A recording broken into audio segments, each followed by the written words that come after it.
Bro, hari ini tanggal 10 Oktober 2025, Kemenkumham baru aja ngasih cap resmi buat struktur kepengurusan PSI, Partai Solidaritas Indonesia, yang katanya milenial banget. Wah, seneng dong ya. PSI akhirnya dikasih pengesahan. Bisa gaspol lagi di pemilu mendatang. Tapi tunggu dulu, jangan buru-buru tepuk tangan. Di balik senyum manis Kaisang, yang lagi lantik pengurus DPP 2025-2030, ada drama yang bikin gua mikir, ini beneran partai rakyat atau partai keluarga? Bayangin aja, acara pelantikan kemarin di Jakarta rame banget. Kaisang, si bungsu Jokowi yang jadi ketua umum, lagi asik bacain nama-nama pengurus baru. Semua pada heboh, tapi tiba-tiba muncul nama misterius Bapak J sebagai ketua Dewan Pembina. Inisial J, ya sisanya siluet hitam di layar proyektor. Kayak lagi main tebak-tebakan di acara kuis anak SD. Atau lagi ngumumin tersangka korupsi. Publik langsung ribut. Siapa nih? Jokowi? Joko Widodo yang mantan presiden itu? Spekulasi langsung meledak di medsos. Dari X sampai TikTok. Ada yang bilang, wah nepotisme level dewa nih. Ada juga yang nge-tweet, PSI kan partai muda, kok malah di bawah bayang-bayang bapaknya. Nah, masuklah bagian yang bikin gua pengen ketawa ngakak.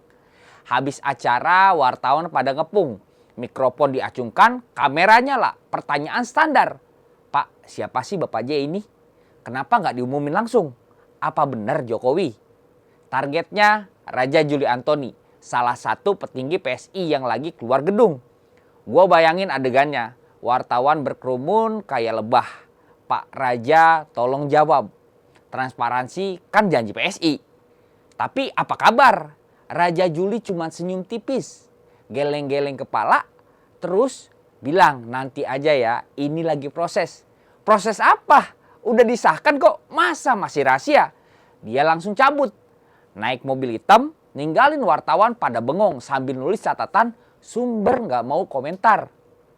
Gua mikir, ini mah bukan proses, ini kabur dari tanggung jawab. PSI yang katanya terbuka, anti korupsi, pro milenial, malah main teka-teki kayak lagi jualan misteri di pasar malam. Bayangin kalau ini dibalik. Kalau oposisi yang main gini, pasti langsung diserang habis-habisan. Kurang transparan lah, nepotisme lah. Tapi kalau PSI, yang punya DNA keluarga presiden, malah dileletin. Menteri Hukum Supratman Andi Atgas aja pas ditanya wartawan soal ini, jawabnya nggak hafal nama-namanya. Wah serius, yang ngecap SK pengesahan kok nggak hafal? Ini kayak dokter yang kenal pasiennya sendiri. Parah lagi, ini kan bukan cuma soal nama. Dewan Pembina itu posisi strategis bro. Mereka yang ngawasin arah partai kasih arahan besar. Kalau Bapak J ini beneran Jokowi, berarti PSI lagi dibentuk ulang jadi eksistensi dinasti politik. Kaisang kan anaknya, sekarang bapaknya ikut campur di balik layar. Ingat gak dulu PSI gagal lolos parlemen gara-gara suaranya kurang. Sekarang dengan bimbingan ala J, kebetulan atau ada jaringan yang main di balik ini.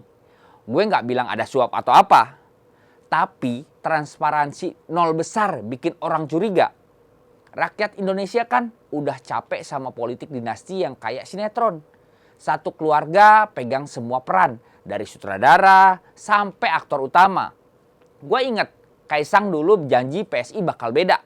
Kami partai untuk generasi muda, nggak ada politik lama-lama. Tapi lihat nih, struktur DPP baru diumumin, langsung aja ada bayang-bayang J. Ahmad Ali, ketua harian PSI, pas ketemu Jokowi di Solo kemarin, cuma bilang, kalau itu Jokowi ya alhamdulillah. Alhamdulillah apaan? Ini partai atau klub keluarga? Wartawan yang ngejar-ngejar info malah diabaikan. Kayak mereka cuma gangguan. Raja Juli nggak jawab. Kaisang cuma bilang politikus dan pengusaha sukses. Tapi nggak ngasih nama. Ini namanya apa? Ghosting ala politik.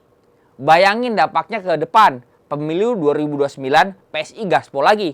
Tapi kalau rahasia-rahasia gini terus, pemilih muda yang katanya targetnya malah kabur. Partai yang katanya keren kok main rahasia. Gue aja sebagai orang biasa yang suka politik mikir dua kali. PSI punya ide bagus soal lingkungan, hak buruh, tapi kalau pondasinya goyang gara-gara ketidakjelasan, ya ambiar. Ini pengingat buat kita semua. Politik nggak boleh kayak main patak umpet gini. Harus terbuka, harus jawab pertanyaan, apalagi dari wartawan yang wakilin suara rakyat. Woi, lu itu lagi bikin partai, bukan bikin kuis yang buat ditebak. Yah, gitu deh cerita hari ini. Gue tutup dulu. Kalau lu punya pendapat soal drama PSI ini, komentar aja di bawah ini.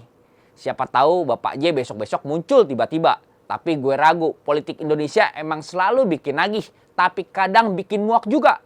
Sampai jumpa di obrolan santai berikutnya.